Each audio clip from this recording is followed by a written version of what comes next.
How come a test can be so exciting? Yes, you might think I'm weird.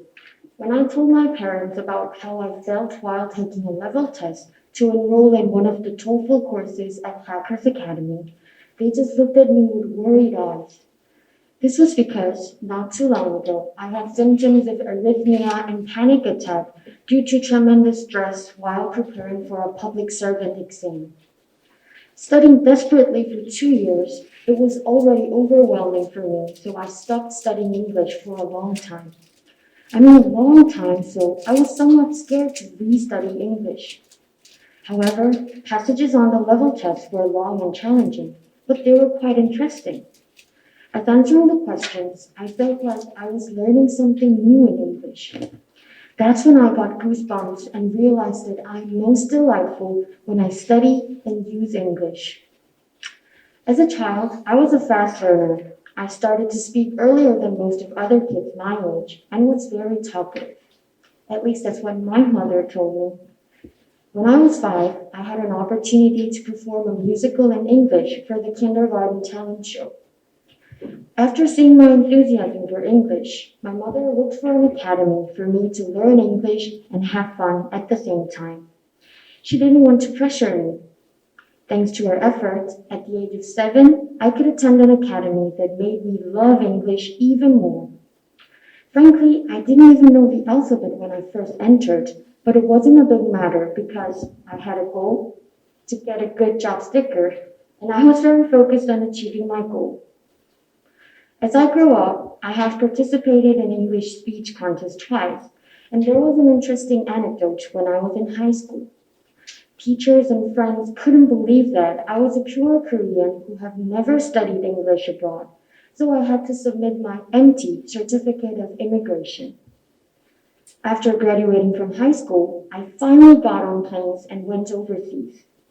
I wanted to use English abroad, but at the same time, I was a bit afraid to visit a country where English is the only spoken language. Eventually, I traveled to Singapore instead with my mom.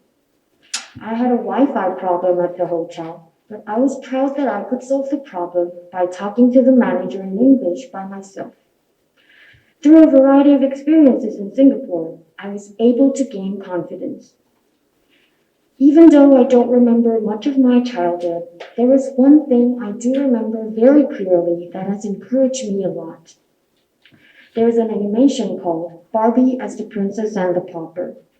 At the end of the animation, a song with these lyrics appears.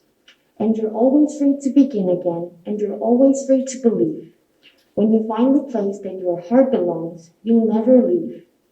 Though you may not know where your gifts may lead, and it may not show at the start. When you live your dream, you'll find destiny. It's written in your heart.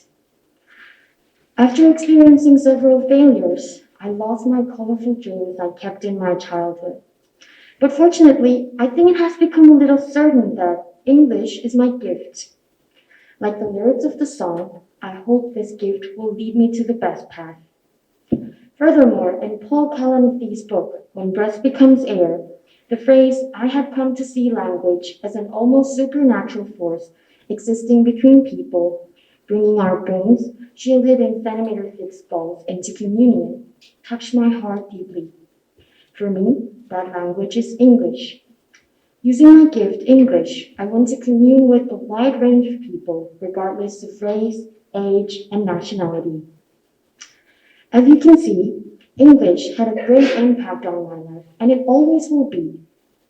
Therefore, English is my favorite word and cannot be separated from me. Now, I'm about to move forward to a bigger world, and my journey just got started. As the first step, I'm preparing for the exchange student program next fall semester. And ahead of that, I'm now giving my best shot in this speech contest as the stepping stone of my expedition. Thank you so much for listening to my story.